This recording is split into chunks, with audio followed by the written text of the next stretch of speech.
नमस्कार दोस्तों, मैं अंकुर उपाध्याय स्वागत करता हूं आप सभी का एक बार फिर से अपनी नई वीडियो में। दोस्तों, कल मैंने आप सभी के साथ डिस्कस किया था कि अपडेट आ रही है यूएस और ईरान के बीच में कतर में ट्यूसडे यानी आज मुलाकात है। मुलाकात होनी है शांति समझौता और नेगोशिएशंस को लेकर, क्योंकि वीकेंड पे फ्राइडे और सैटरडे को फ्रेश अटैक जारी हुए यूएस और ईरान के बीच आपस में। ईरान की तरफ से शिप्स पे अटैक, यूएस की तरफ से ईरान के मिलिट्री टारगेट्स पे अटैक। तो ये सब कुछ हुआ वीकेंड के दौरान, और संडे को कहा गया कि समझौते के लिए दोबारा एग्री कर गए हैं, और अपडेट आई कि बातचीत दोबारा स्टार्ट हो रही है और ट्यूसडे को कतर में बातचीत होनी है। और उस कतर की बातचीत का अपडेट आ रहा है। अभी मैं आपको बताना चाहूंगा आज की बातचीत में जो कुछ भी आया है वो, और कल यानी बुधवार को वापस से नेगोशिएशंस को लेकर बातचीत होगी। डिटेल्स क्या है एक एक करके समझते हैं। ज्यादा कुछ नहीं है, थोड़ी छोटी मोटी अपडेट्स हैं दो तीन, वो आपके साथ शेयर करना चाहता हूं। सबसे पहले, Qatar confirms no planned high level talk between US and Iran in Doha. Qatar states that technically discussion between the US and Iran are ongoing. Iran Baghei announces dialogue with Qatar mediator about interim deal with US set for Wednesday in Doha involving release of frozen assets।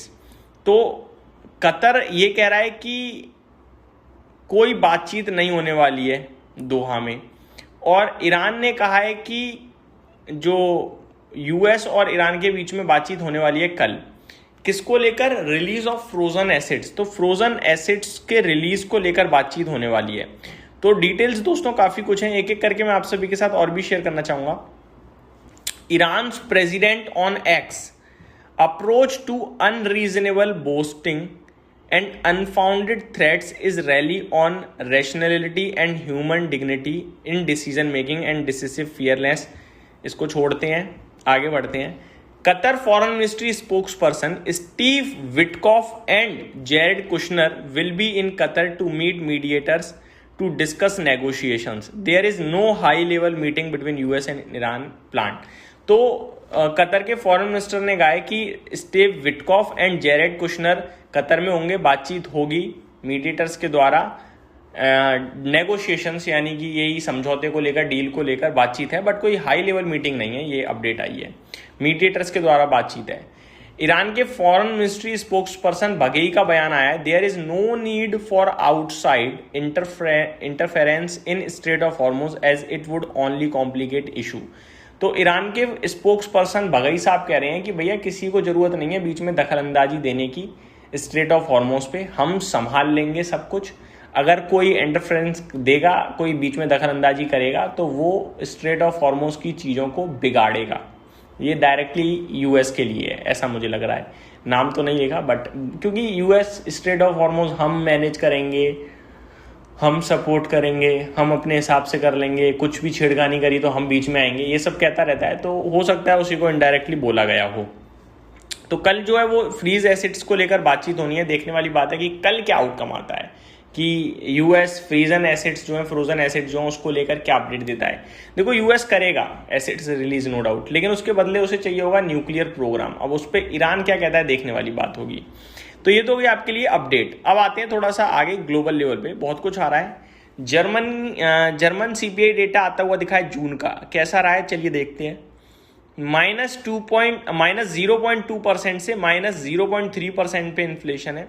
तो बढ़िया यार, इनका data inflation under control है। 2.6% से 2.3% पे YOY inflation आया है, जिसमें अनुमान 2.6% का था। तो अनुमान से भी काफ़ी कमज़ोर इन्फ्लेशन यूएस में देखने को मिल रहा है, जो कि काफ़ी पॉजिटिव ही मानूंगा मैं। आगे आप सभी के साथ कुछ और अपडेट शेयर करता हूँ। इंडिया और यूएस के बीच की क्या अपडेट है। India US trade deal enters final stage. US invoices agreement is in the last 1-2% of negotiation। ये हद हो गई भाई। पिछली बार जब आपको याद है जो अमेरिकन राजदूत आए थे, उन्होंने क्या कहा? उन्होंने कहा कि भैया 99% डील हो गई है, 1% रह गई है। उसके बाद से 2 बार यूएस जो रिप्रेजेंटेटिव्स हैं ट्रेड डील के, वो आ चुके हैं, बात कर चुके हैं। और आज की डेट में जो अपडेट आई है सुबह, वो भी यही कह रही है कि 1 से 2% रह गया है, यानी अभी भी 98% ही हुई है डील। पहले 99 थी भाई। तो ये डील साइन नहीं कर रहे हैं, बस बातें बना रहे हैं। डील साइन होगी, बस देर लगा रहे हैं, ऐसा मुझे लग रहा है। तो ये तो आपके लिए अपडेट आते हुए दिख रही है इंडिया यूएस ट्रेड डील की। ईरान की तरफ से भी जो अपडेट आ रही है वो ठीक है, उसे नेगेटिव नहीं मानूंगा मैं, पॉजिटिव ही लेंगे एक तरीके से देखा जाए तो। अब वेदर पे आ जाते हैं। वेदर ऑफिस प्रेडिक्ट्स, माफ कीजिएगा, below average rainfall for India in July, estimated at 94% of long term average in 2026। तो भैया 94% बरसात का अनुमान है जुलाई के लिए, और ये एवरेज से भी नीचे है। काफ़ी कम बरसात होने वाली है इस बार, और गर्मी भीषण पड़ रही है। यूरोप की कुछ आप लोग न्यूज़ देख रहे होंगे जहाँ पे रोड पिघल रही है, जो हेडलाइन, जो रोड पे लाइट्स होती हैं, स्ट्रीट लाइट्स, वो पिघल रही हैं 40 डिग्री सेल्सियस, 39-39 डिग्री सेल्सियस पे। हम घर के अंदर, मतलब बाहर निकलो बालकनी में तो 45-46 डिग्री चल रहा है, 49 डिग्री सेल्सियस पे बैठे हुए हैं। मतलब इंडिया लेजेंड ही है भाई। तो बहुत बहुत खतरनाक गर्मी पड़ रही है, बहुत ही ज़्यादा खतरनाक जिसे कहते हैं। तो ये सारी चीज़ें दिख रही हैं हम सभी को। तो ये मेरी तरफ से अपडेट थी जो ग्लोबली चल रहा है इस समय। उम्मीद करता हूँ जानकारी पसंद आई होगी। Thank you so much for watching this video. Have a great day guys.